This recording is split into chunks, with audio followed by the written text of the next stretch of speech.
మొన్న ఎక్కడ సందర్భం వచ్చింది కాబట్టి మొన్న ఎక్కడో ఎవరో డాక్టర్ చెప్పినప్పుడు విన్నాను, biryani with drink combination food digestion అండి బెటర్, అదేం పెద్ద హామ్ చేయదు అనేసి అని విన్నాను. అసలు డాక్టర్ అలా చెప్పడానికి షాక్ అయ్యాను. కొందరేమో అసలు కాంబినేషన్స్కి వెళ్ళొద్దు, కూల్ డ్రింక్స్ని మానేయండి అనేసి అంటే ఈయన biryani with cool drink combination okay అని చెప్పేసి ఫుడ్ డైజెస్ట్ అవ్వడానికి అది ఈజీ వే అని చెప్పారు. ఇంగ్లీష్ హోటల్కి ఏం పని పట్టలేదండి, ఎప్పుడు వాళ్ళు చెప్పిందే సత్యం అనుకుని ఎదుటోళ్ళకి చెప్తారు, ఎదుటోళ్ళు చెప్పిందేమో మాలాంటి వాళ్ళని చెప్తేనే ఇది తప్పు అంటారు. మరి ఈరోజు సోషల్ మీడియా ప్లాట్ఫామ్ పైన ఎవరు ఎక్కువ మాట్లాడుతున్నారండి? క్యాన్సర్ స్పెషలిస్టులు ఈ మూలికల గురించి మాట్లాడేవాళ్ళు, ఒంటింటి ఔషధాల గురించి గ్యాస్ట్రోఎంట్రాలజిస్టులు మాట్లాడేవాళ్ళే, తర్వాత ఆర్థోపెడిషియన్స్ మాట్లాడేవాళ్ళే. అసలు మేము ఇంకేం మాట్లాడాలో మేము తెల్లమొహం వేసుకునే పరిస్థితికి వచ్చేసాం చెప్పాలంటే. అన్నీ వాళ్ళే మాట్లాడేస్తున్నారు. నిన్న మొన్నటి దాకా తిట్టు పట్టుకొని తిట్టారు కదా. ఒక ఆయన అంటాడు కదా, pepper is very good for the health and the modern researchers telling about the pepper అని అంటాడు ఆయన. ఈ పెప్పర్ భూమి పుట్టినప్పటి నుంచి భారతదేశంలో నడుస్తూనే ఉంది, పెప్పర్ వాడుతూనే ఉన్నాం. యూరోపియన్స్ అందరూ ఆ పెప్పర్ కోసమే వచ్చి మన దేశాన్ని ఇప్పటివరకు పరిపాలిస్తూనే ఉన్నారు. అలా కల్చర్ కానివ్వండి, సివిలైజేషన్ మనం డామినేట్ చేస్తూనే ఉంది. ఈ కొత్తగా చెప్పేది ఏముందని ఈయన వచ్చి నాకు పెప్పర్ గురించి చెప్పండి. పెప్పర్ గురించి ఈయన ఏదో కనిపెట్టినట్టు చెప్తాడు, ఈయన కనిపెట్టినట్టు చెప్తాడు అన్నట్లు. ఇవన్నీ 1,00,000 మంది చూస్తారు జనాలందరూ వెర్రి మొహాలు వేసేసుకొని. మరి మేము చెప్తూనే ఉన్నాం కదా, మేము కదా చెప్పాల్సింది. అది దానిపైన అథెంటిసిటీ ఎవరికి ఉంది? ఆయుర్వేద డాక్టర్స్కే ఉంది. మేము మాట్లాడాలి, మావి కూడా వాళ్ళే మాట్లాడేస్తుంది. ఇంక ఎక్కడ పోయింది చెప్పండి? అందుకని వాళ్ళకి ఏ అధికారం లేదండి. వాళ్ళు ఎంతసేపు పిజ్జా గురించి మాట్లాడుకోమని చెప్పండి, లేకపోతే బర్గర్ గురించి మాట్లాడుకోమని చెప్పండి, కూల్ డ్రింకులు తాగమని చెప్పండి, అంతవరకే. కానీ భారతదేశంలో నాగరికత కొన్ని వేల సంవత్సరాల నుంచి వస్తుంది కదా. ఆయన ఇంట్లోకి వెళ్ళి తాగితే వాళ్ళు ఆవిడ ఊరుకుంటుందండి? బిర్యానీతో పాటు నేను కూల్ డ్రింక్ తాగుతానంటే ఊరుకుంటుందా? ఊరుకోదు కదా. ఇంకేముంది, మజ్జిగ తాగు, ఆ మహేష్ బాబు చెప్పాడు టీవీలో మజ్జిగ తాగు. ఇంగ్లీష్ డాక్టర్ని కూడా వాళ్ళ ఆవిడ బెదిరిస్తుందండి. ఓకే చెప్పండి, మహేష్ బాబు చెప్పాడండి అంటది. ఆయన మూసుకొని వింటాడు అక్కడ. సో బయటకు వచ్చేటప్పటికి ఏంటంటే అంటే ఈ హిపోక్రసీ అన్నట్టు. వాళ్ళు ఎంతసేపు వాళ్ళ నోటి నుంచి మాట్లాడినప్పుడేమో మన కల్చర్ చెడ్డది, ఆయుర్వేదం చెడ్డది, వాళ్ళు మాట్లాడితే కరెక్ట్ అండి. ఇది చూడండి, సోషల్ మీడియా ప్లాట్ఫామ్ ఎన్ని మాట్లాడుతుంటారండి. పసుపు గురించి వాళ్ళే మాట్లాడతారు, కారాల గురించి వాళ్ళే మాట్లాడతారు. నిన్నటిదాకా కారం తినొద్దని చెప్పింది వాళ్ళే. కారం తినొచ్చు, my mother use to give chilli powder అంటాడు ఆయన. మరి చిల్లీ పౌడర్ తినొద్దని చెప్పింది, ఎక్కువ తినొద్దని చెప్పింది వాళ్ళే కదా.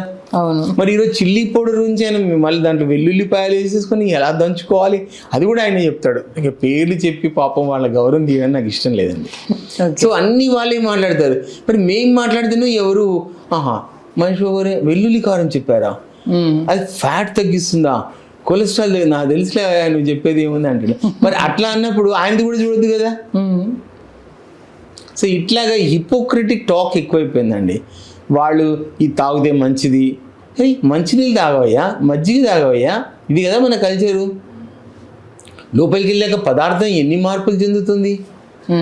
అల్సర్స్ రావడానికి, డియోడినల్ అల్సర్స్ రావడానికి, పెప్టిక్ అల్సర్స్ రావడానికి, ఇవన్నీ రావడానికి ఇట్లాంటి ఆహార పదార్థాలు అధిక మొత్తంలో తీసుకోవడమే ప్రధానమైన కారణం. అంచేత ఇట్లాంటి ఆహార పదార్థాలు తీసుకోవడం వల్ల మన యొక్క గట్ హెల్త్ అనేది మొత్తం పోయింది. ఇప్పుడు కొత్తగా మాట్లాడుతున్నాం, గట్ హెల్త్, గట్ ఫ్లోరాను కాపాడాలంటే ప్రోబయాటిక్స్ తీసుకోవాలి, రాత్రి మజ్జిగన్నం తినాలి. మళ్ళీ అది ఊరించి చెప్తుంటారు. మజ్జిగన్నం గురించి మేం కదా అథెంటిసిటీ మాట్లాడడానికి. మజ్జిగన్నం కన్నా చద్దన్నం నైట్ పుల్లబెట్టేసుకొని పొద్దున తినడం అది తెలియదా అండి? అందరికీ తెలుసు కదా. కొత్తగా వీళ్ళు చెప్పేది ఏంది? ఏం కనిపెట్టాడు? 1000 మంది పైన రీసెర్చ్ చేశాడా? ఏం లేదు కదా. అందరు చెప్తున్నారు పాతకాలంలో ఉన్నదే కదా. అది ఉన్నదే కదా. ఇప్పుడు రుచులు ఎక్కువైపోయి, సంపాదన ఎక్కువైపోయి రకరకాల కొనుక్కొని తింటున్నాం. కానీ ఒకప్పుడైతే వాళ్ళు వాడిన పద్ధతులన్నీ ఇవే కదా మరి. సో కాబట్టి ఏదో ఏమంటారు చూడు, పాతనాటి సారానే కొత్త సీసాలో పోతున్నట్టుగా మళ్ళీ మేము మా సబ్జెక్టులన్నీ వాళ్ళు కూడా వస్తూ ఉన్నారు అన్నట్టు చెప్పాలంటే. సో కాబట్టి ఆహార పదార్థాలు ఏవైనా కానీ తీసుకుంటున్నప్పుడు ఈ కోకు లాంటి పదార్థాలు తీసుకోకూడదండి. మనకు మజ్జిగ తీసుకోవడం అనేది సాంప్రదాయము. మజ్జిగ తీసుకోవడం సాంప్రదాయం అన్నట్టు. డైజెషన్ చేస్తున్నట్టు. ఆయిలీ ఫుడ్ తీసుకున్నా కానీ చేసినా కానీ స్పైసెస్ ఉన్నా కానీ, సాధారణంగా బిర్యానీలో స్పైసెస్ ఉంటాయి. స్పైసెస్ ఏంటి, మండే స్వభావాన్ని కలిగి ఉంటాయి.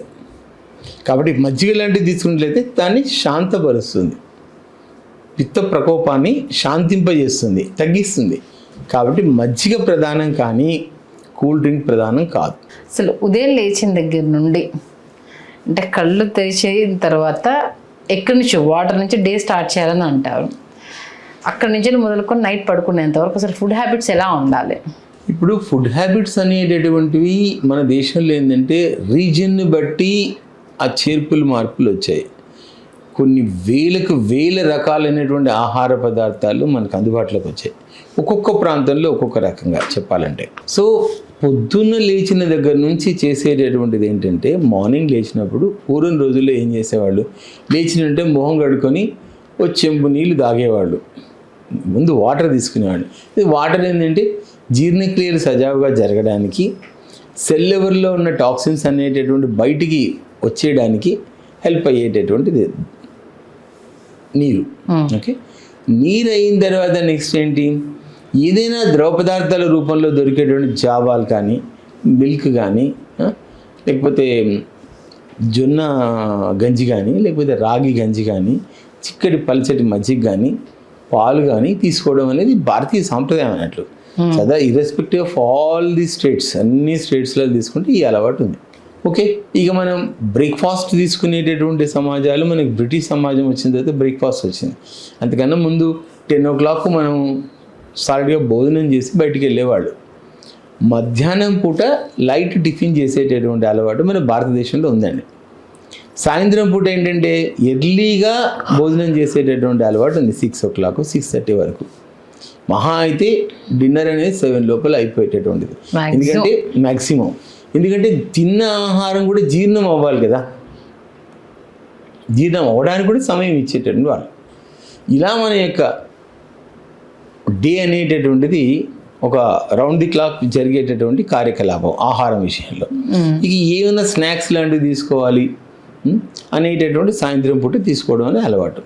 సో దీంట్లో ప్రధానంగా ఈ ఆహారంలో ప్రధానంగా ఏంటంటే కాయగూరలే ఎక్కువగా, ఆకుకూరలు కానీ కాయగూరలు కానీ ఎక్కువ మొత్తంలో తీసుకునేటటువంటి సాంప్రదాయము భారతీయ సమాజంలో ఉంది.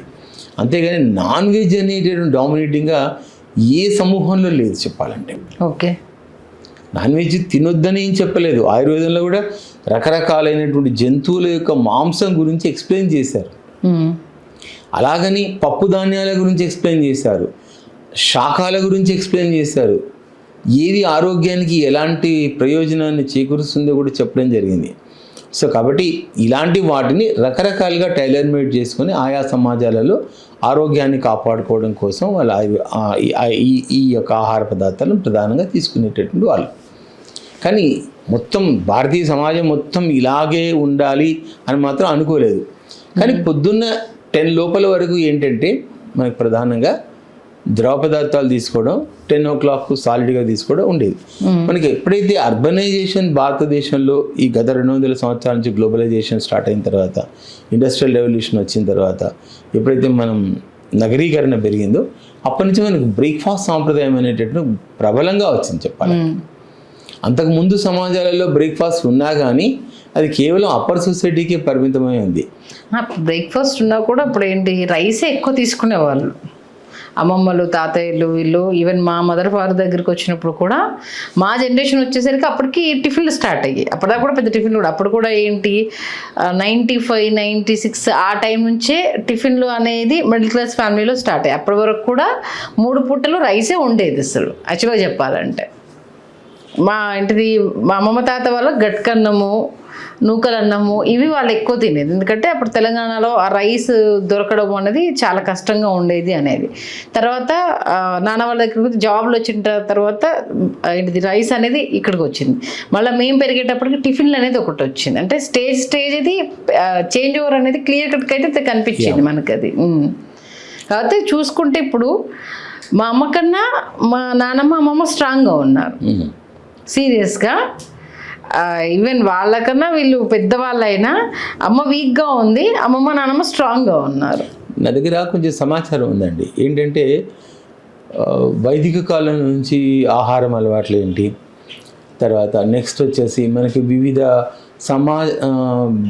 అంటే బయట నుంచి వచ్చినటువంటి సమూహాలు ఏదైతే భారతదేశం పైన దండయాత్రలు చేసి వచ్చిన తర్వాత ఆహార పదార్థాలు ఎలాంటి మార్పులు వచ్చాయని సమాచారం ఉంది.